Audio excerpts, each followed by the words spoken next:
À l'ordre, s'il vous plaît, nous allons reprendre nos travaux. Nous avons le plaisir cet après-midi de rencontrer le Congrès maghrébin au Québec. Bienvenue. Bienvenue, M. Daragi, M. Foura. Donc, vous avez une quinzaine de minutes qui vous sont allouées pour votre présentation. Par la suite, suivront des échanges avec les parlementaires. Donc, la parole est à vous. Merci beaucoup, Monsieur le Président. Bonjour, Madame la Ministre. Bonjour aux membres de la Commission. Je suis très content parce que j'ai rencontré mon ancien recteur aujourd'hui. Donc, je suis émerveillé de le rencontrer parce que c'est lui qui m'a donné mon diplôme, parce que je suis étudiant, un ancien étudiant de l'Université de Laval. Je m'appelle... Il est devenu député de Charlebourg maintenant. Oui, c'est ça, maintenant. Je pense que c'est sa dernière année en 2006.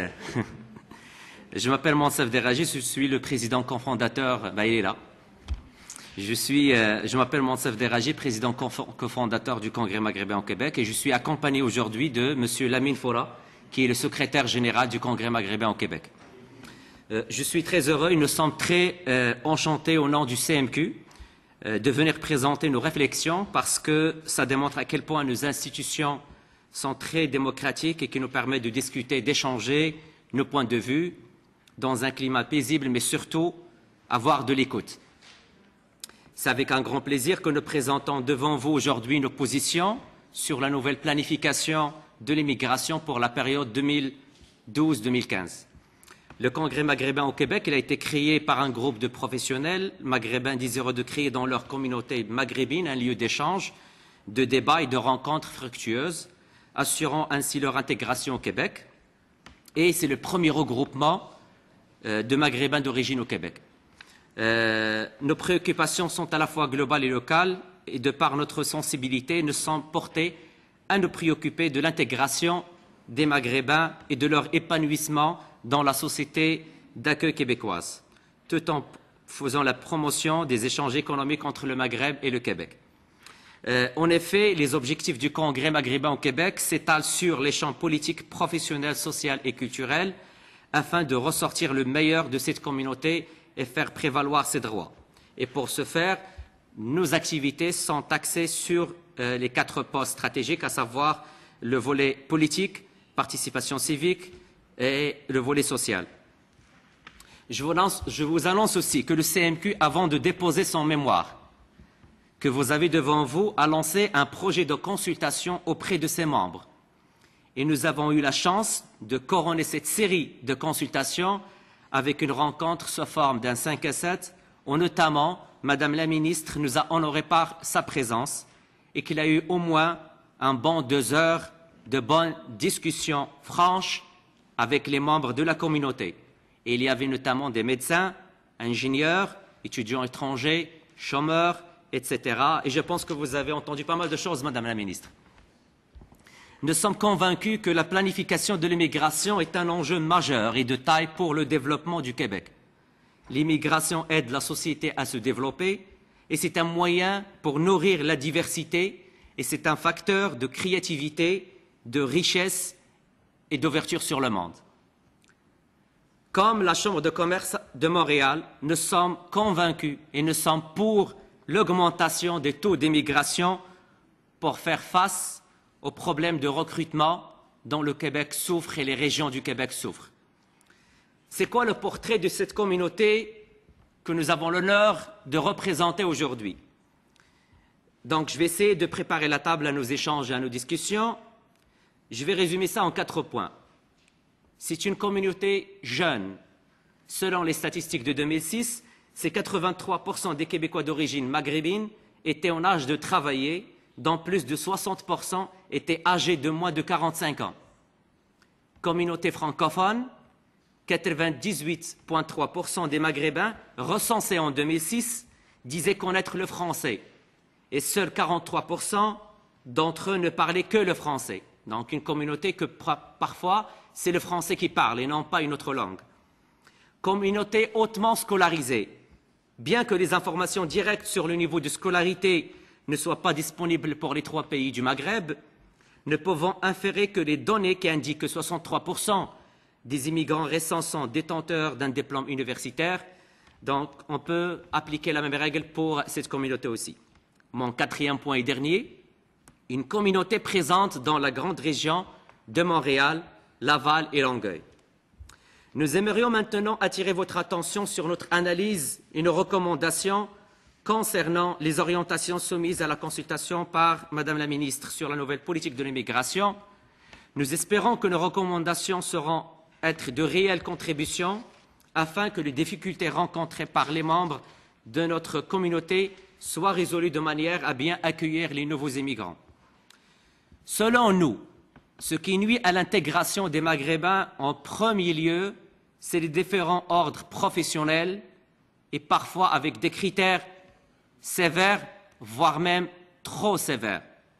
Comment on peut expliquer à un ingénieur qui enseigne une matière pour les futurs ingénieurs de passer l'examen de cette même matière afin d'avoir son titre ou équivalence d'ingénieur au Québec? C'est juste un seul exemple. Et bien sûr, la question qui tue lors des entrevues, avez-vous la fameuse expérience québécoise et est-ce que vous parlez anglais? Sur ça s'ajoute le contexte de crise économique, de la culture d'entreprise, etc. Nous pensons que le problème se pose sur plusieurs niveaux et que ce n'est pas seulement une seule catégorie qui souffre, mais plusieurs. Pensons à nos artistes.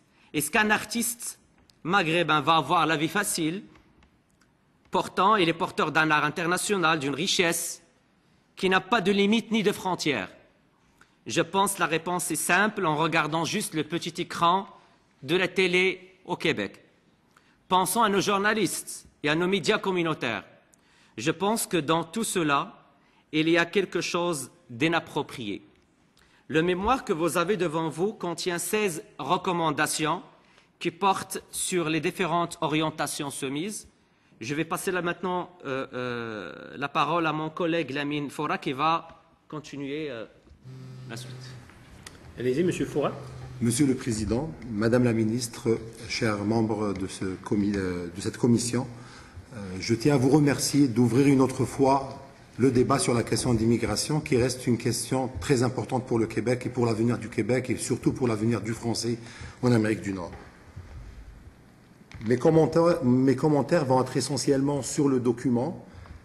Je vais essayer de parler un petit peu de la démarche du document qui a été présenté à la discussion, de l'argumentaire utilisé dans le document et quelques commentaires sur les conclusions et les recommandations. Concernant la démarche, je trouve que le document manque une étape très importante qui consiste à identifier le problème qu'on veut résoudre. Certes que le document a présenté un portrait général de l'immigration au Québec, son historique, des statistiques, mais par contre, on n'a pas vu vraiment des problèmes identifiés.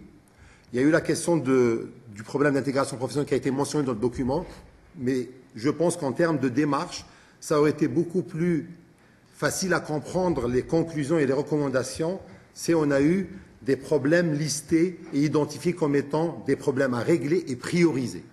À titre d'exemple, j'aurais aimé voir la question du français identifiée comme étant un problème, et pour moi, ça doit être le premier problème qu'on doit résoudre, c'est de maintenir une société francophone au Québec.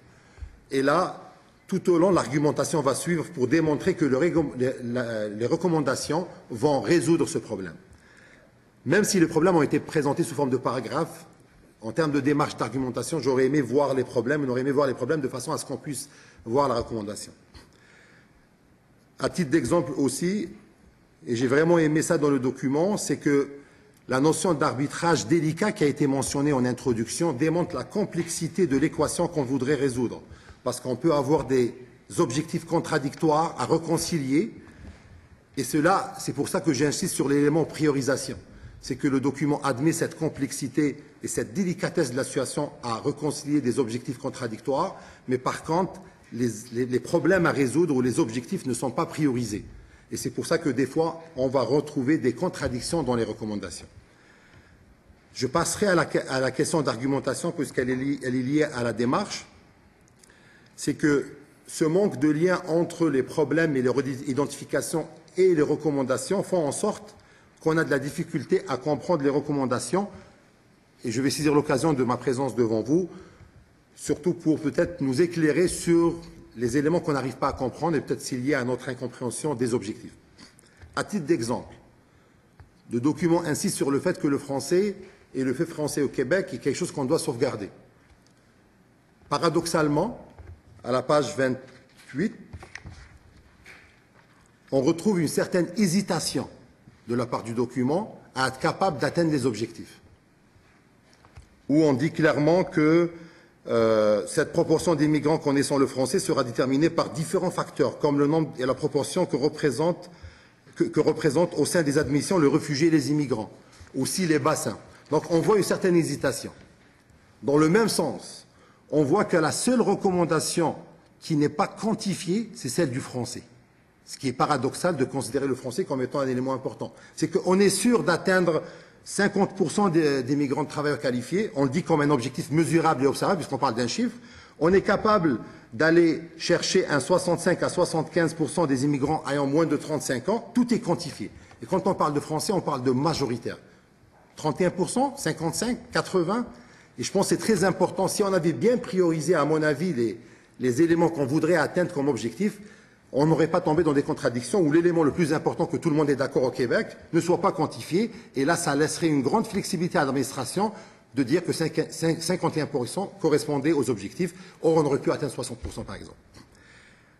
Au niveau de l'argumentaire toujours, le lien entre les propositions et ce qui est présenté au niveau des orientations manque aussi d'argumentaire. À titre d'exemple, on nous dit que c'est sûr que si je ramène quelqu'un qui a 35 ans, il va rester plus longtemps sur le marché de travail que quelqu'un qui a 45 ans. Mais par contre, on oublie que quelqu'un qui a 45 ans, il peut avoir un enfant de 10 ans qui sera sur le marché de travail plus rapidement que quelqu'un qui a 35 ans qui n'a pas d'enfant. Donc, en termes de maintien de personnes sur le marché de travail, la notion de famille n'est pas mentionnée comme étant un élément qui va nous garantir un maintien rapide d'un certain nombre de personnes actives sur le marché de travail d'une façon rapide. Et c'est là aussi on remarque un manque de relations où, moi, personnellement, je questionne le fait parce que on aura plus d'immigrants qui ont 35 ans, on va assurer un nombre important. Je peux remonter un scénario où je vais avoir des familles où les enfants arrivent à entre 5 et 10 ans.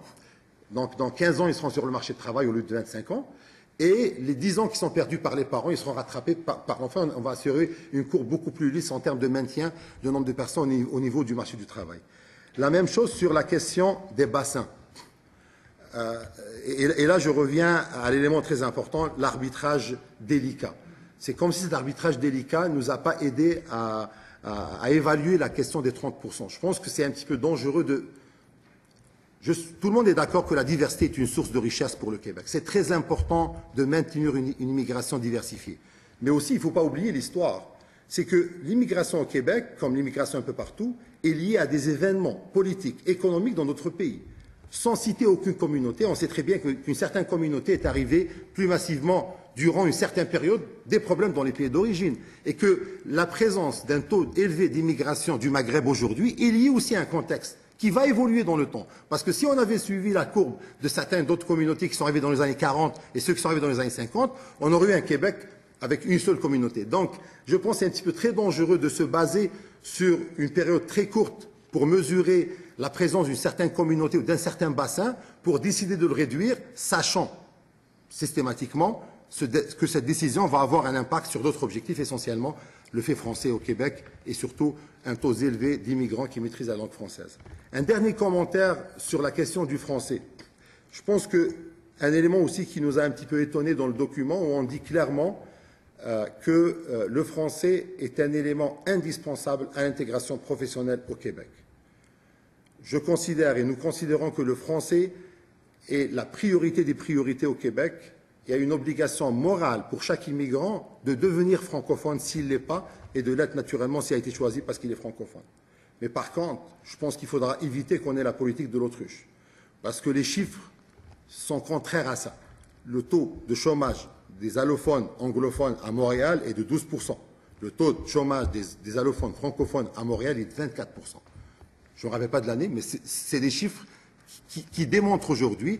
Et je peux vous demander, moi personnellement je suis dans le domaine du génie, si quelqu'un peut me trouver une entreprise à Montréal qui pourra recruter un ingénieur juste francophone, j'aimerais bien la retrouver. Et je peux vous retrouver des dizaines et des milliers d'entreprises qui vont accepter aujourd'hui de recruter un ingénieur juste anglophone.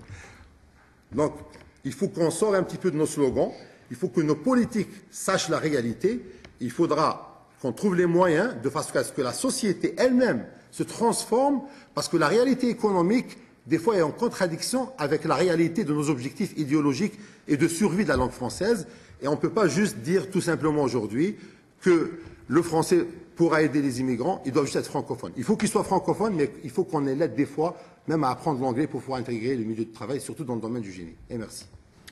Merci beaucoup. Merci de votre présentation. Nous allons donc poursuivre avec les échanges avec les parlementaires. Madame la ministre. Oui, ben, on va aller peut-être sur cette question de bassin, parce que publiquement, j'ai déjà déclaré qu'on va trouver une nouvelle orientation, parce qu'il y avait un malaise par rapport à un chiffre.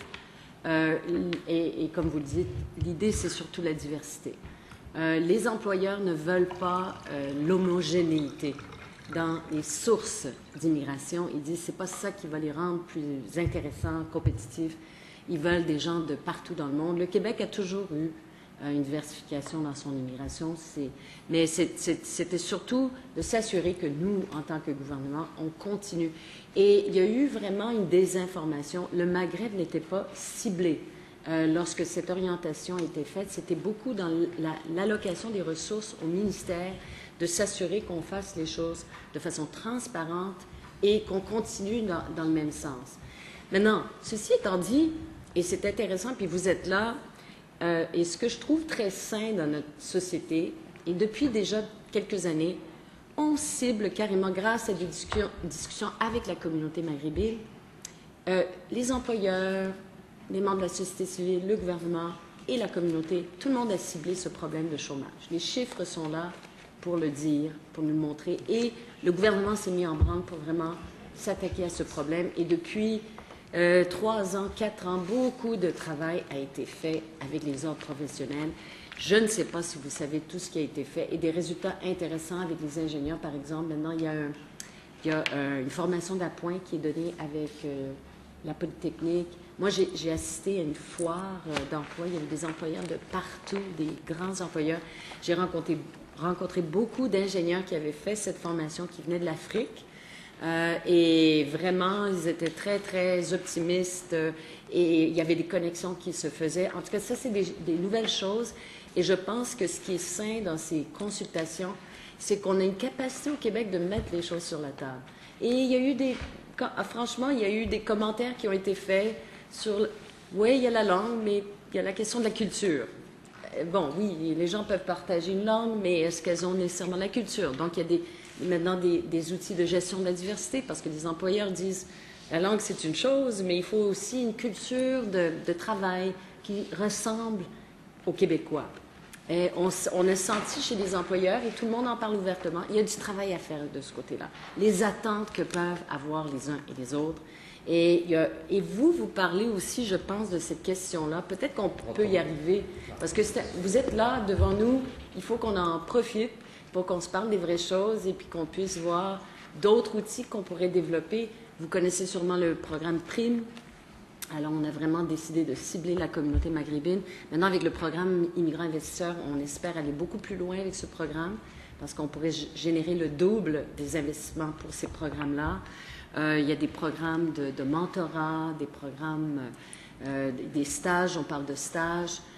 Et ce que je trouve très, très rassurant dans tout ce qui a été dit par tous les intervenants qui sont venus jusqu'à date, c'est que les gens de l'Afrique, on va parler généralement, parce que c'est pas juste le nord de l'Afrique, c'est je dirais l'Afrique francophone, disons ça, c'est une source d'immigration vraiment intéressante pour le Québec. Vraiment intéressante, et tout le monde est d'accord avec ça. Mais il y a des ajustements. Et on va très directement sur l'arrimage, la formation. Donc, comment faire en sorte, parce que c'est pas vrai que toute formation et éducation ou diplôme universitaire dans un coin du monde va être compatible avec les attentes des employeurs ici. Alors, les employeurs veulent qu'on aille encore plus loin que ce qu'on a fait. Donc, c'est ça l'orientation qui parle de 50 %, on cible 50 %, d'atteindre le 50 % de ceux qui ont le profil qui répond aux besoins du marché du travail, les métiers, les professions. Est-ce que vous êtes d'accord avec cette orientation généralement? Donc, Honnêtement, c'est ces mesures-là qui vont faire en sorte que les gens vont mieux intégrer le marché de l'emploi. Parce qu'on aura vraiment travaillé avec des employeurs. Ça donne confiance aussi. Il y a un élément de confiance qu'on ne dit pas. Mais quand les employeurs voient qu'on travaille étroitement avec eux pour répondre à leurs besoins, ils ont plus confiance aussi dans le système de sélection d'immigration. Donc, tout n'est pas parfait, ça c'est évident. L'immigration, c'est un projet en amélioration continue. On est en compétition avec tous les pays. Les gens s'imaginent souvent qu'on est capable de, on augmente ça à 65 000 par année. Non, c'est pas possible. Le Québec ne pourrait pas avoir francophones, scolarisés, jeunes, avec des compétences et de pouvoir augmenter de 15 000, c'est pas possible. On est en compétition avec d'autres. Alors, nous, nos objectifs, c'est très calculé, c'est des estimés, c'est sûr. Maintenant, pour aller donc sur cette question de 50 %, êtes-vous d'accord avec cette orientation d'augmenter? M. Deragi? Je vais juste attirer votre attention à quelque chose qui est très important, parce qu'on l'a dit dans nos recommandations, et je pense que vous les avez devant vous. On a sept recommandations par rapport à la première orientation. La chose la plus importante, c'est que je me mets à la place de quelqu'un qui est à Casablanca aujourd'hui, à Tunis ou en Alger. Il voit les orientations par rapport au marché de travail au Québec. Bon, je sais que tel métier, ça va être demandé, j'ai la décision, je vais envoyer ma demande. Il ne faut pas oublier quelque chose, qu'une demande qui provient du Maghreb, ça prend 5 ans. Donc, si on va aller dans la logique on va essayer de faire un arrimage entre le marché de travail et les demandes qui vont avoir comme provenance du Maghreb, il faut faire attention aussi à ce délai qui joue contre les requérants principaux. Donc, est-ce qu'on va prendre que, écoute, pour Correction. Oui, ceux qui ont le profil sont traités en priorité, selon cette nouvelle grille. Donc, ça veut dire que le délai... Ils peuvent venir de n'importe où. Mais ça reste qu'actuellement, est-ce que... Non, ils sont traités prioritairement en vertu de cette grille de sélection. Ça veut dire demain, un employeur a un besoin en particulier, le besoin, il est comblé. C'est pas un employeur. Il y a d'autres missions qui font ça aussi. Il y a le PELI, ça c'est intéressant aussi. Mais en vertu de la grille de sélection et les métiers et les professions qui ont été identifiés, dès que ce profil est identifié, le processus est enclenché beaucoup plus rapidement. J'enchaîne juste par rapport à notre recommandation de l'anglais, c'est que la première recommandation insistait davantage sur l'importance de l'anglais comme un des critères importants pour une meilleure intégration au marché de travail. Je pense que de plus en plus on peut être clair comme message qu'on envoie à l'extérieur. Oui, on est dans un pays francophone, on parle français, on peut vivre vraiment merveilleux, d'une manière très merveilleuse à Montréal ou à Québec, ou au Québec en français, mais pour pouvoir intégrer le marché de travail et aller chercher l'emploi qu'on veut, ça prend une connaissance de l'anglais. Par rapport à quelque chose que vous avez soulevé en termes de se familiariser avec la culture québécoise, ça on l'a mentionné au niveau de l'orientation 2, donc que soit introduit des cours obligatoires de français, mais taillés sur mesure pour les nouveaux arrivants qui possèdent déjà une connaissance du français, mais plutôt les aider à se familiariser avec la culture québécoise, les codes culturels, la notion du réseau qui peut nuire beaucoup aux nouveaux arrivants, parce qu'on sait très bien que pour intégrer le marché de travail, si tu n'as pas de réseau, tu es comme déconnecté de la réalité. Oui. Merci, Madame la ministre. Oui, d'ailleurs, il y a plusieurs qui ont fait cette recommandation. Ils ont souligné le fait que, justement, parce que les gens de l'Afrique, beaucoup, sont déjà des locuteurs francophones, et ils n'ont pas accès à ces cours de francisation qui sont plus que des cours de langue, c'est aussi des cours de culture, d'histoire, etc. Donc, comment fait-on pour s'assurer que ces personnes-là ont accès à ces cours d'orientation sur la société québécoise en général? Donc, vous soulignez cet élément aussi, l'importance de ça. Dans la recommandation 4, c'est créer un portail d'information dédié aux candidats issus du Maghreb, ou ça peut être un portail général, pour leur fournir le maximum d'informations reliées aux études, au travail, au logement, à la famille, à la santé, aux loisirs. Je pense que déjà préparer les gens, là maintenant avec l'Internet, c'est plus facile de préparer les gens avant de venir ici. Comme ça, ils vont pouvoir économiser plus de temps. Si tu peux ajouter... Vous voulez ajouter, allez-y. Oui, rapidement, je pense en termes d'objectifs, tout le monde serait d'accord que l'adéquation entre le besoin du marché de travail et notre immigration est très important comme élément et comme objectif. Par contre, il y a juste un commentaire général, c'est que dans le processus d'immigration, nous avons les entrées du système, il y a le système d'intégration et après le résultat qui serait une intégration en harmonie avec la société, avec les valeurs de la société, un épanouissement personnel et familial de toute la famille qui ont décidé d'immigrer au Québec. Le danger, c'est que qu'on ait une fixation sur l'entrée qui est le type d'immigrant qu'on ramène sans revoir le système. Et aujourd'hui, le système comporte des contradictions. Monsef avait mentionné la question des ordres professionnels où quelqu'un peut se retrouver à enseigner un cours à Polytechnique, à l'ETS, et en même temps, si lui veut déposer, parce que son diplôme vient de l'étranger, il veut déposer sa demande d'ordre des ingénieurs, il doit passer un examen sur le cours qu'il donne aux ingénieurs qui, eux, sont admis à l'ordre. Ça, c'est une réalité, donc il faut résoudre. Les efforts qui ont été faits, c'est vrai, au niveau des programmes, oui, mais pas au niveau des lois. Il y a eu le projet de loi 25 qui a résolu le problème des médecins qui peuvent être des immigrants permanents pour un permis temporaire. C'est la contradiction. On résout pour un immigrant permanent, on lui donne un permis temporaire, et qu'on sait très bien que, c'est sûr qu'il y a la question des médecins, mais lors des ingénieurs, d'un point de vue législatif, à mon avis, il y a encore des choses à faire. La commission, j'ai oublié son nom, de l'ancien directeur de l'école polytechnique qui a été mise en place dans les années 2006. Il y a eu beaucoup de recommandations qui ne se sont pas retrouvées dans le projet de loi 25 qui a été proposé après, qui a vraiment traité. Donc, il faudra qu'on revoie le système. C'est sûr qu'une adéquation par rapport au nombre d'immigrants qui sont qualifiés, qui correspondent aux besoins, oui, mais je pense que notre système d'intégration demande une revisite. Et moi, je relance, je pense qu'il y a eu des membres qui sont présents devant la commission qui ont parlé des états généraux du système d'immigration. Je pense que c'est pertinent. C'est dans l'intérêt de tout le monde de revoir notre façon de fonctionner par rapport à la question d'intégration. Vous connaissez le guide... Oui, Monsieur le Président, vous connaissez le guide Apprendre le Québec, parce que tous ces outils on peut les avoir accès en ligne. Donc, on parlait de cette sensibilisation à la réalité québécoise, mais il y a quand même beaucoup d'outils en ligne, mais ce que vous dites, c'est d'aller encore plus loin, plus détaillé, des sessions de formation. Évidemment, je pense qu'on est bien conscient de ça, c'est que peut-être plus au Maghreb, parce qu'il y a beaucoup de consultants. Et ça a été souligné qu'il faudrait que ce soit le MIC qui transmette l'information. Et donc, on va vraiment faire un travail avec toutes les recommandations, parce qu'on a des recommandations pour les orientations. Ça, évidemment, c'est assez clair et net.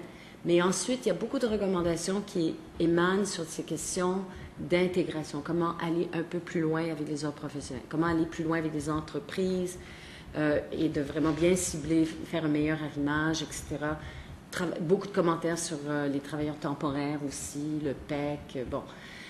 Donc, on a quand même encore du travail à faire. Moi, je considère, après ces consultations, parce qu'il y a vraiment une richesse, ces consultations, c'est toujours ça, une richesse d'idées.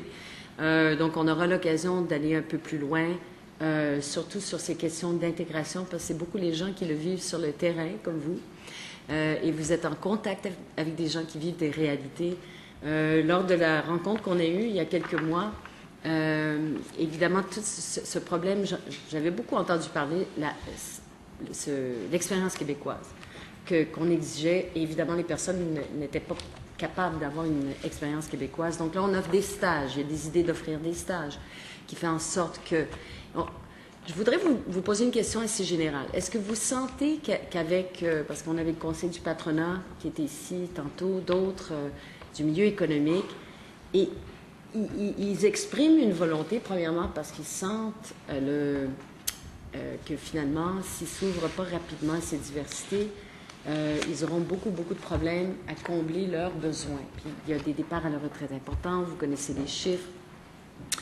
Est-ce que vous pensez qu'il y a peut-être, et le fait qu'on en parle si ouvertement, une conjoncture peut-être positive, si on continue tout le monde à travailler ensemble, une conjoncture qui fait en sorte par nécessité, en autant qu'on puisse outiller les PME, là, ça revient constamment. Les grandes entreprises C'est plus facile pour eux. Ils ont des gestionnaires de la diversité, ils ont des départements de ressources humaines, ils sont mieux équipés. Mais c'est des PME qui n'ont pas le temps de réfléchir à ces choses-là, qui ont des contraintes. Quand on leur parle de gestion de diversité, ils ne savent pas trop de quoi on parle. Ils ont juste besoin de telle et telle personne pour combler un besoin. Comment vous voyez ça sur le terrain? Au-delà des professions, parce qu'évidemment, ça, c'est une autre problématique. Comment vous voyez la situation actuellement en 2011? M. Deradji ou M. Foura? M. Deradji? On a des modèles, je dirais, d'intégration qu'on peut voir dans certaines villes. Je vais citer l'exemple d'une ville que les échos qu'on a, c'est quand même très positif, c'est la ville de Sherbrooke. Donc, et on voit l'impact de la présence de l'université. Moi, je vois ça comme vraiment une boucle. C'est que tout le monde peut gagner. On peut imaginer et faire un peu de philosophie qu'une intégration, ça peut être géré d'une manière très fluide dans un environnement où il y a l'université. On peut prendre pas mal d'exemples, Rimouski, Abitibi, Québec, Sherbrooke, où l'université, cégep, que ce soit avec des demandeurs, je dirais des nouveaux arrivants ou des étudiants étrangers, on peut diminuer l'impact, que ce soit du taux de chômage ou l'intégration. Parce que un jeune qui arrive, et on lui décrit vraiment que ça prend d'une manière très claire, c'est quoi l'ABCD pour pouvoir réussir l'intégration, et réduire le fait de dire que c'est 5 ans pour pouvoir arriver à avoir une bonne situation, parce que le bon monsieur a déjà perdu 5 ans en attendant l'arrivée au Québec. Donc, imaginez-vous un 10 ans de perdu dans la vie d'un jeune ou d'un couple, c'est quand même alarmant. Donc, personnellement, je pense qu'au niveau des régions et au niveau des PME, on est tous conscients qu'on doit faire un effort, je dirais, les deux. Nous, en tant que communauté, et d'ailleurs c'est la raison d'être du Congrès maghrébin, parce qu'on se bat toujours. Aujourd'hui, on est en face de vous, on vous donne un peu ce qu'on entend, mais quand on est en face de la communauté, ben, on insiste sur le fait, et vous étiez là, et l'ami le fait aussi dans la radio, on essaie de faire je dirais, un effort de sensibilisation, parce que ce n'est pas évident. Il faut décortiquer les codes et tout ça.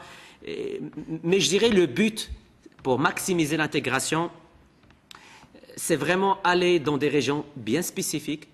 On sait c'est quoi le besoin, mais aller chercher la plus-value au niveau des universités et des cégeps, et comme ça on va réduire le temps d'intégration de ces personnes. Oui, allez-y, M. Foura. Rapidement, bon, le proverbe dit que nous sommes jamais, on n'est jamais prophète chez soi, et la victime cette fois-ci, c'est pas une personne, c'est l'interculturel. Je pense qu'au Québec, on n'est pas conscient que nous avons un modèle que je considère original, même qui se positionne comme étant un équilibre entre deux modèles, et malheureusement, beaucoup de Québécois essaient de le pousser vers la droite ou vers la gauche, vers un modèle d'assimilation ou vers un modèle multiculturel. Et je pense que la promotion, premièrement, la définition d'une façon très claire d'un modèle interculturel québécois sur la question de la gestion de la diversité, ça doit être une priorité, que ce soit au niveau de la société, que ce soit au niveau du gouvernement, que ce soit au niveau des médias. Et malheureusement, je pense qu'aujourd'hui, on n'en parle pas beaucoup et on le considère comme étant juste le fait de le mentionner comme étant une finalité. Et je pense que le mentionner comme modèle, c'est le début d'une discussion. Et si on arrive clairement, ensemble, gouvernement, parlement, médias, société, à établir d'une façon très claire, c'est quoi l'interculturel québécois, c'est quoi nos objectifs, c'est quoi les limites des spécificités, en parallèle des valeurs communes, et ça c'est très important, et l'objectif de converger vers des valeurs communes comme étant un chemin, un cheminement pour chaque immigrant qui veut s'installer au Québec, et c'est quoi la démarche appliquée en fin de compte, la révolution tranquille qui a été appliquée à toute une société, à un parcours des individus, de façon à ce que leur déchirement, parce que l'immigration c'est un déchirement, c'est une réalité, d'un point de vue psychologique, quitter son environnement, ce n'est pas une décision facile, même si on peut aller même au paradis. Donc c'est une réalité aussi, il faut être conscient. On aurait aimé avoir des machines qui pourraient transformer les gens à l'aéroport de façon à ce qu'ils ne vont pas vivre ce déchirement. Donc il faudra aussi être conscient que les gens, avec toute la bonne volonté qu'ils peuvent avoir, de vouloir aller vers l'objectif que tout le monde veut, des valeurs communes, il y a aussi un parcours individuel qui peut être même différent au sein de la même famille. Et c'est pour ça que des fois on retrouve des déchirements à cause de la vitesse d'assimilation de ces valeurs et de ce nouveau modèle de vie. Donc je pense qu'il y a beaucoup de travail à faire au niveau du modèle interculturel pour améliorer cette question de diversité. Moi je pense que on est bien, mais on peut être beaucoup meilleur. Merci. Autre question, Mme la ministre? 2 minutes. Il y a tellement de questions qu'on pourrait avoir. Sur la question de la langue, j'essaie de revenir sur vos commentaires, sur nos objectifs.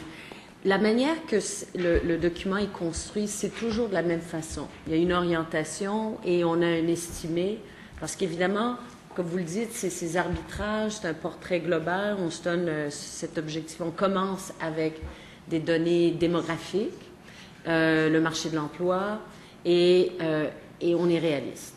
On est réaliste, et je le répète souvent, on se croit bien bon, puis on sait qu'on vit dans un paradis, mais il faut convaincre les autres aussi, et il y a de la séduction aussi dans ça. Donc, on a toujours des objectifs quand même réalistes. Alors, c'est 50 000, c'est 55 000. Le Canada aussi, bon, il y a aussi il y a la politique d'immigration et la part du Québec dans l'immigration qui joue. C'est très important pour garder son poids au sein de la Fédération.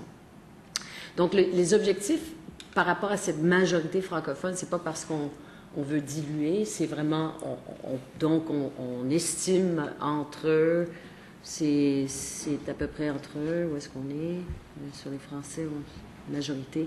Là, on est rendu à 63 %, donc 65 %, donc on devrait être capable, c'est sûr, d'avoir le même taux de succès parce qu'on est en progression constante depuis 20 ans.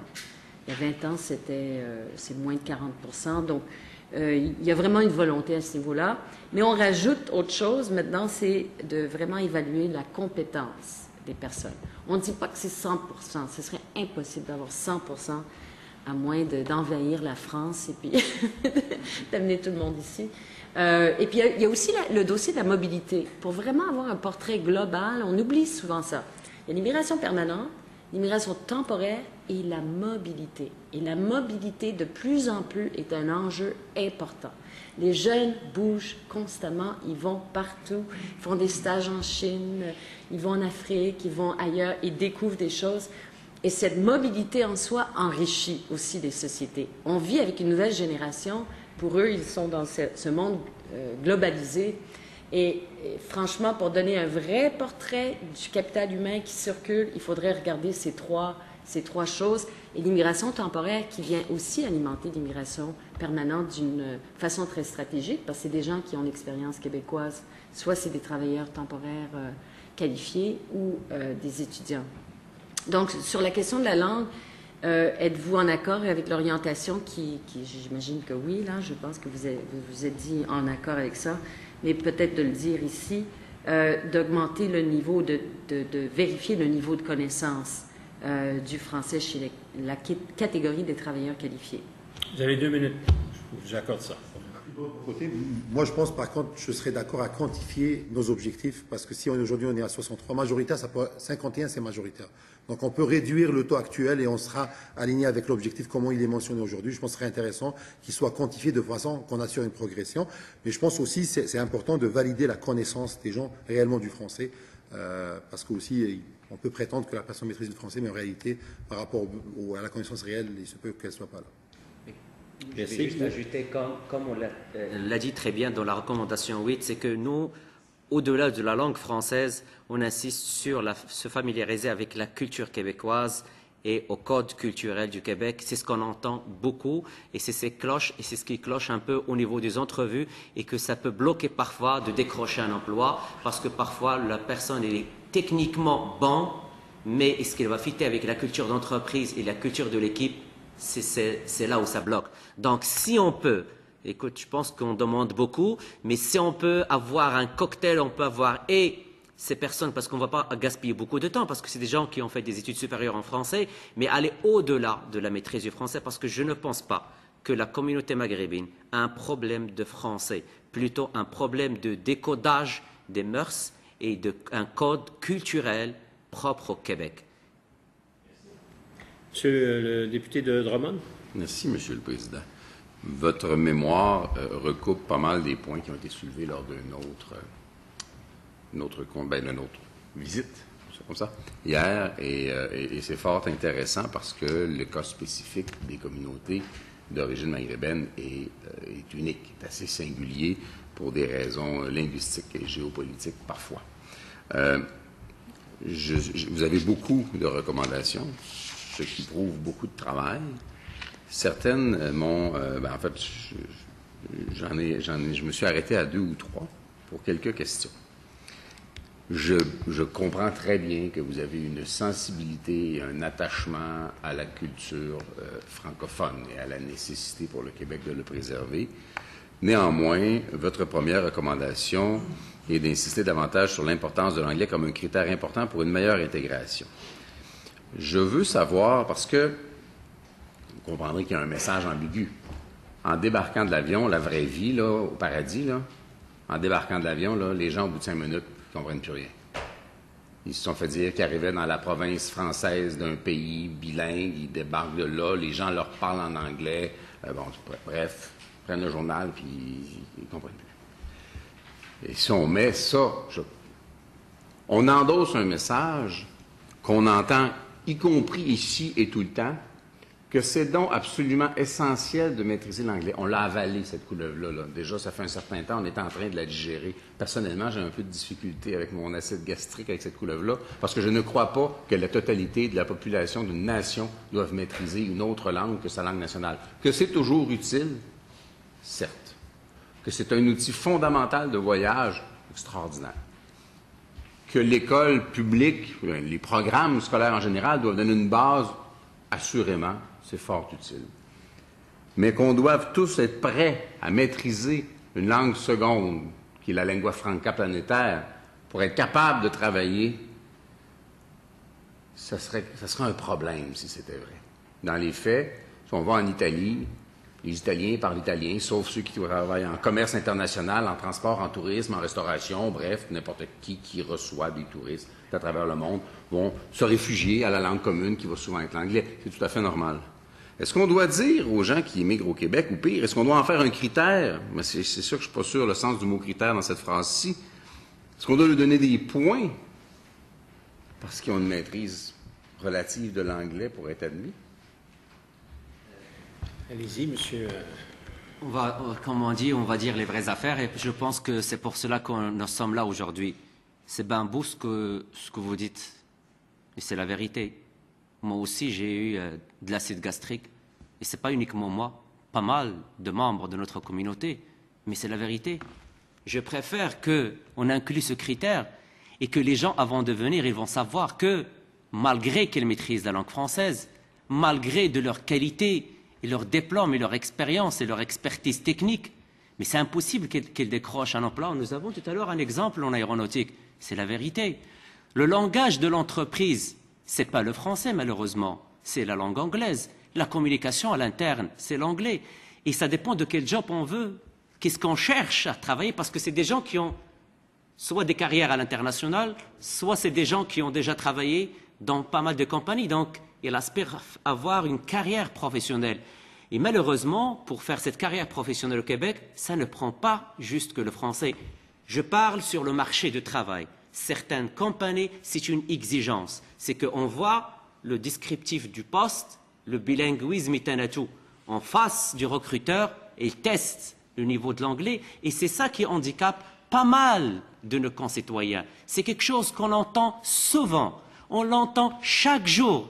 Et c'est pour cela qu'on l'a mis, pas comme par hasard, comme première recommandation, parce que nous aussi, on est tannés de ce qu'on entend, que les gens veulent plus rester au Québec, veulent revenir, et parfois ils regrettent le fait de venir à une province francophone, or que ce n'est pas le cas. C'est ce qu'on entend, c'est pour cela qu'on l'a mis ici. Oui, allez-y, monsieur. J'ajouterais juste un élément très important.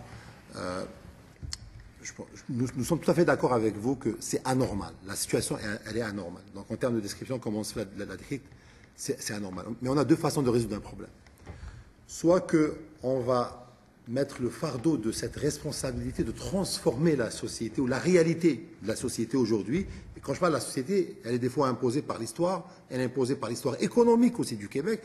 Il y a des raisons. On peut aussi ouvrir le débat sur les raisons du statu quo aujourd'hui, de cette réalité. Soit qu'on la met sur le dos du fardeau de l'immigrant, et lui doit mener la bataille seul, soit qu'on se mette tous, qu'on se fait québécoise, en disant que ce n'est pas normal et prenons les décisions nécessaires pour changer cette situation anormale et non pas seulement forcée. Je donne un autre exemple paradoxal. C'est une question que j'avais posée durant les élections de 2003, M. Charest, avant qu'il soit Premier ministre, sur est-ce qu'on peut former les immigrants en anglais? Est-ce que le gouvernement peut prendre en charge? La réponse était non, dans le sens où c'est sûr qu'un gouvernement québécois ne va pas utiliser l'argent du contraire pour former des immigrants en anglais. La réponse, je comprends dans un contexte politique et même réalité. Mais par contre, je voudrais ouvrir sur un sujet fort intéressant, la question de la laïcité. C'est qu'on ramène un immigrant francophone, c'est correct, il arrive, il ne peut pas prendre les cours d'anglais. Où est-ce qu'il les prend, les cours d'anglais? C'est dans les églises, parce qu'il n'y a que les églises qui offrent les cours d'anglais. Gratuitement. Donc on envoie une image d'une société religieuse. Le premier contact qu'il a avec la société, c'est avec... Et ce qui est très intéressant, je tiens vraiment à remercier les églises anglophones, parce qu'elles offrent ce service-là à des personnes qui n'ont pas les moyens de s'offrir des cours d'anglais. Mais c'est une image contradictoire. Et après 2-3 ans, on vient leur dire « Ah mais c'est laïque, il faut... » On envoie une image qui est fausse de la réalité. Et je suis d'accord que c'est très sensible de demander au gouvernement québécois de former des immigrants en anglais. Mais la réalité aujourd'hui, elle est ça. Travaillons ensemble pour changer cette réalité. Monsieur le député, je suis allé chercher des éclaircissements. Posez des questions. Ma couleuvre devient obèse. Je voulais pas vous mettre dans le trouble, hein, je vous le dis. Cela dit, mettons que vous offrez un Polaroid un peu différent. Moi, vous savez, je suis un péquiste, séparatiste, souverainiste, avec beaucoup de S.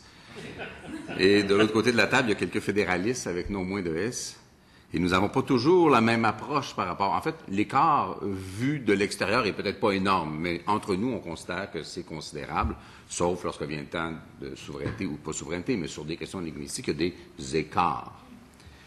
On a une presse qui, à son insu, se trouve prise dans cette dichotomie et qui n'a pas toujours le recul. On le sait quand ils nous posent des questions. Et vous arrivez, vos gens arrivent ici, et eux, ils ont le portrait réel, immédiat. Et vous dites, le portrait, c'est que le Québec n'est pas une société française et qu'au Québec, on ne travaille pas en français seulement.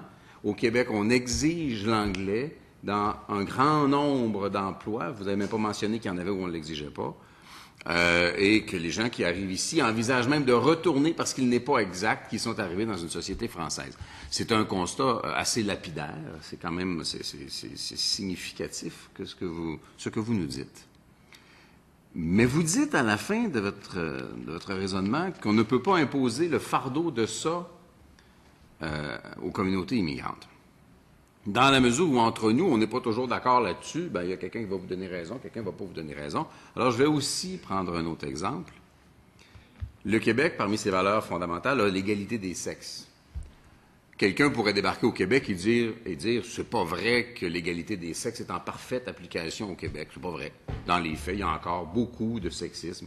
Les publicités de bière, c'est des horreurs de sexisme. Il y en a beaucoup. Et donc, quelqu'un qui se fait dire moi, j'arrive au Québec, on va me demander de m'adapter parce que dans les valeurs fondamentales, il y a l'égalité des sexes, mais ce que j'observe, c'est que c'est pas vrai. Et donc, nous, comme communauté immigrante, nous ne voulons pas devoir assumer la valeur de l'égalité des sexes, et donc, nous ne voulons pas l'appliquer, nous voulons pouvoir continuer à gérer cette situation-là comme nous le faisions auparavant ou ailleurs. Est-ce que vous considéreriez que c'est un raisonnement valable? Je pense que... Allez-y, monsieur. Je pense qu'il y a une certaine nuance dans la comparaison des deux. Moi, je considère que les valeurs ne s'imposent pas. Parce que des valeurs imposées ne vont pas donner le résultat qui est demandé. Je m'explique. C'est que sur la question de la langue, quand nous avons mentionné que le fardeau ne doit pas être seulement porté par la communauté immigrante, on voulait dire que si actuellement il y a des obstacles réels, et je lance le défi de me retrouver une entreprise en ingénierie au Québec qui recruterait un francophone sans qu'il connaisse l'anglais. Et je peux vous garantir, je peux vous donner, j'avais avancé un chiffre, 100 entreprises qui recrutaient un anglophone qui ne connaît aucun mot de français. Ça dépend où, mais à Montréal, oui. Donc, la réalité, elle est là. Mon point, c'est qu'on ne pourra pas demander que l'immigrant qui vient d'arriver, qui vient, lui, changer, il va rentrer. Non, non, c'est en français qu'on parle. La réalité, elle est là. Il aura même pas l'occasion de rentrer. Donc, ce que je dis, est-ce qu'on peut leur donner des outils pour pouvoir intégrer et participer avec les Québécois à imposer le français comme langue de travail? Parce qu'ils sont francophones, ils adorent cette langue-là. Au niveau de la question des valeurs, je suis d'accord avec vous sur une chose. C'est que le discours radical sur la question des valeurs, qui ne prend pas en considération l'histoire d'une révolution tranquille, qui a pris conscience de l'importance de transformer l'être humain d'une façon adéquate, de façon à ce qu'il adhère réellement à ces valeurs-là, oui, il se retrouve parce qu'il présente le Québec comme étant une société monolithique. Ceci dit, ça ne veut pas dire que cela soit utilisé comme étant un argument pour justifier la non-adhésion, la volonté de suivre le chemin d'intégration pour adhérer à ces valeurs.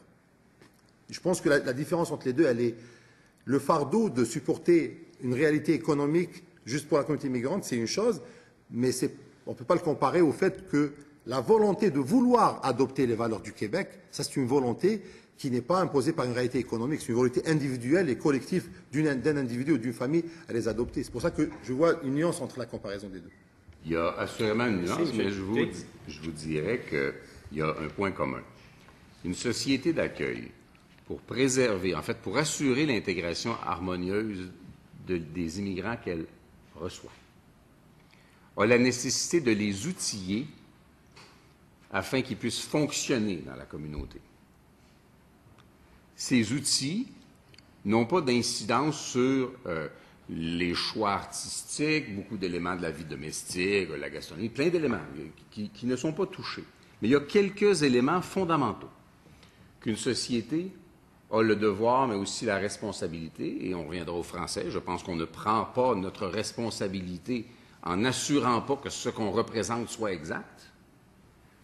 Mais il y a un certain nombre de choses qu'une société doit dire, ceci n'est pas négociable. Nous devrions le dire dans le cas du français, ce n'est pas négociable. Et nous devrions dire aux entreprises, encore là, je nuance votre exemple, il y a des secteurs qui sont internationaux d'emblée. L'ingénierie est un cas, c'est clair, mais c'est pas vrai pour le dépanneur du coin, c'est pas vrai pour l'essentiel de l'industrie manufacturière, c'est pas vrai. Bon. Mais en hôtellerie, en tourisme, en restauration, je comprends très bien que quelqu'un doive maîtriser minimalement l'anglais. Je ne comprendrais pas du tout qu'il ne maîtrise pas le français en même temps, par contre. Là. Mais je comprends ça. Et donc cette nuance-là, je l'applique. Mais je pense que c'est notre devoir. Et lorsqu'on envisage une politique d'immigration, on a l'obligation de dire qu'on parle peut-être un peu dans les airs si on fait des représentations à l'effet que nous sommes une société française et que dans les faits, ceux qui arrivent ici et qui sont heureux d'avoir l'avantage de parler français se rendent compte que ce n'est pas un avantage toujours et même que parfois, comme c'était explicité hier et encore aujourd'hui, ça peut même être un inconvénient parce que ça coupe l'accès à une certaine formation. Je suis fasciné par vous parlez en recommandation 4 de créer un portail d'information. Donc, vous faites référence à l'Internet. Là, je me dis, aujourd'hui, là, est-ce que l'Internet ne devrait pas nous assurer, à coût nul, que le portrait que l'on fait, moi, si je rêve un jour d'aller enseigner dans d'autres pays. Je vais regarder sur Internet, je vais fouiller et je vais avoir une connaissance considérable de la société où je m'en vais séjourner. Je vais lire l'actualité. Je vais lire un paquet de trucs. Comment se fait-il qu'on n'a pas outillé les candidats à l'immigration à travers le monde, et en particulier dans votre cas chez vous, ou dans les pays d'origine de cette immigration, pour qu'ils sachent très bien, d'emblée, à coût nul, où est-ce qu'ils atterrissent? Comment ça se fait qu'encore aujourd'hui, comme si on était en 75, avec des difficultés à téléphoner, puis on attend la documentation par la poste, ça prend 1 mois et demi, comment ça se fait qu'aujourd'hui, alors que l'information est accessible instantanément, les gens ne sachent encore pas dans quelle société ils arrivent? Est-ce que c'est que la documentation officielle ne fait pas l'effort d'offrir un portrait fidèle? Monsieur Deradji. Tout à l'heure, Madame la ministre a dit quelque chose, c'est par rapport à la présence de nombre de consultants dans ces pays. Je pense que c'est quelque chose qu'il faut régler parce que C'est des consultants que parfois ils peuvent... c'est des consultants privés, on se comprend. Les gens payent, ils payent une somme très importante. Ça, on parle, dans les années 90, je pense, on parle de 10 000 $, 8 000 $ pour pouvoir analyser un dossier. Et ce genre de consultant peut biaiser un peu l'information, mais je suis d'accord avec vous que la personne qui veut migrer doit chercher l'information, doit aller fouiller, etc. Et en liaison avec la langue, c'est clairement dit, c'est un pays francophone, et c'est un marché de travail francophone, mais certaines spécificités, c'est quand on est sur place, et heureusement maintenant avec les différents articles, c'est que même les gens au Maghreb, et on a une presse écrite très présente ici, maintenant même au Maghreb, ce qui a été fait, on le retrouve dans les journaux Maghreb, et les gens savent maintenant qu'il y a un projet de consultation, il y a des gens qui nous envoient des messages. Est-ce que c'est vrai, on va limiter l'accès aux immigrants du Maghreb? On le reçoit, c'est quelque chose, c'est vraiment, on vit dans un petit village, on reçoit beaucoup d'informations par rapport à ça. Mais je dirais que, malgré ce qu'on peut lire au niveau que ce soit la presse écrite, au niveau des portails, il y a quelque chose que tu ne peux pas savoir juste confronté à la réalité. Et confronté à la réalité, c'est que nous, en tant qu'organisme, nous sommes préoccupés par la période de 5 ans, qu'on dit que pour réussir une bonne intégration, ça prend 5 ans, mais travaillons tous ensemble et outillons ces gens, une fois arrivés ici sur le sol québécois, pour diminuer leur période d'intégration. Mais je ne pense pas que juste un portail d'information va répondre à toute la question et la problématique. Il y a des réalités qu'on peut juste vivre ici. C'est parfois, on peut parler d'une tempête de neige, mais on peut voir une vidéo d'une tempête de neige, mais croyez-moi, ça peut stresser une tempête de neige de 30 cm à moins 45 degrés. On ne peut pas vivre ça par Internet, par exemple. On peut le vivre si on est là et on n'a pas mis le gant et on sent là le froid. Ça, on ne peut pas le vivre, on peut le voir et on peut l'imaginer. Mais c'est vraiment en vivant dans le pays où on peut voir. Et c'est pour cela que Lamine l'a dit tout à l'heure, est-ce qu'on ne peut pas au jour d'aujourd'hui essayer d'innover, de travailler ensemble pour pouvoir que la société gagne. Dans tout ça, c'est la société. En tant que Québécois, je n'ai pas envie de perdre des talents. Je n'ai pas envie qu'on dise que nous sommes dans un pays francophone et que la langue d'usage dans le milieu de travail, c'est l'anglais. Moi, ça me tue, ça. Et je ne veux pas que la deuxième génération, on dit toujours la première génération, c'est la génération qu'on sacrifie, mais je n'ai pas envie que la deuxième génération vive les mêmes problèmes que nous vivons présentement. Merci. Anecdotique. Une anecdote, en février, il y avait un colloque, un forum international de parlementaires ici, et plusieurs venaient d'Afrique. Et ça se promenait entre l'Assemblée nationale ici et l'hôtel Lowe's à 500 mètres. Ils fournissaient des manteaux parce que c'était apocalyptique. Et puis c'était une journée où le vent était particulièrement piquant. C'était très froid. Écoute, il fournissait les manteaux, tous les gens. Moi, j'ai déjà vu quelqu'un rentrer dans l'aéroport, je ne sais pas s'il en est ressorti un jour. Je fais une mini-pause publicitaire pour dire, parce que vous avez parlé de la reconnaissance des diplômes, l'immigration étudiante.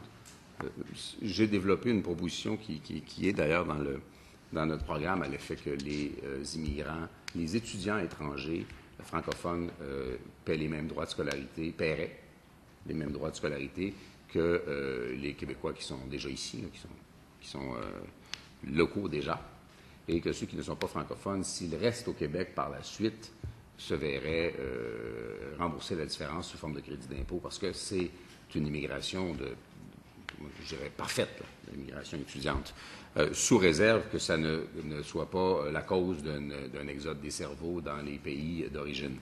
Je veux aller à la recommandation 8 rapidement. Il y a dans cette recommandation la réponse à un de nos différends. Vous parliez de majorité. Majorité, ça reste quelque chose d'assez vague et c'est un objectif qui n'est pas aussi clairement quantifié que les autres éléments avec lesquels on peut ne pas être confortable. Moi, je ne veux pas que la majorité des immigrants deviennent québécois, je veux qu'ils le deviennent tous. Et s'ils le deviennent tous, ça veut dire qu'ils vont tous connaître nos institutions, ils vont tous avoir des bases sur notre histoire, ils vont reconnaître certaines valeurs fondamentales, ils vont tous avoir une base de français ou même, idéalement, être capable d'avoir une conversation en français puisque c'est la langue commune entre les gens de toutes origines. La manière de passer d'une majorité qui connaissent déjà le français à l'accueil à une, disons, quasi-totalité, parce que le paradis a ses limites, c'est effectivement la formation. Or, on a beaucoup parlé de ressources. J'ai dans ma circonscription des gens d'origine africaine qui parlent français, qui doivent suivre des cours pour pouvoir aller en emploi. Ils n'ont pas le droit d'aller en emploi avant. Les cours ne sont pas disponibles. Ils doivent attendre. Ils veulent travailler. Ils parlent français. Il y a des emplois disponibles pour eux. Ils ne peuvent même pas aller les occuper. Moi, je dis depuis le début où je touche à ce dossier, ça date seulement d'hier, que les ressources ne sont pas adéquates. Les ressources sont insuffisantes. On met le chiffre, mais la ressource qui permet que le chiffre soit un objectif valable n'est pas là. Mais comment réagirait votre communauté si on devait dire, écoutez, nous devons limiter le nombre, bon, dans votre communauté, évidemment, le problème est moindre, mais nous devons limiter le nombre parce que nous n'avons pas les ressources nécessaires pour les intégrer harmonieusement, et Dieu sait que pour ma part, je n'ai pas de restriction de principe sur le nombre de l'immigration, sous réserve qu'on les intègre harmonieusement. Monsieur Foura. Deux petits commentaires. Ouais, 2 minutes. Donc, rapidement, dans vos définitions de devenir québécois, j'ajouterais aussi être reconnu dans ma formation pour que je puisse trouver un emploi, pour que mon gars puisse jouer au hockey et que ma fille puisse jouer au patinage. C'est important parce que les gens, la perception de se sentir québécois, il faut que je sois aussi reconnu dans ma propre valeur, pas seulement que j'adopte la langue et j'adopte les valeurs. Je dirais que, à mon avis, ce n'est pas une question de moyens. C'est sûr que la question de moyens va se poser à un moment donné, il y a une limite. Mais comment on utilise les moyens?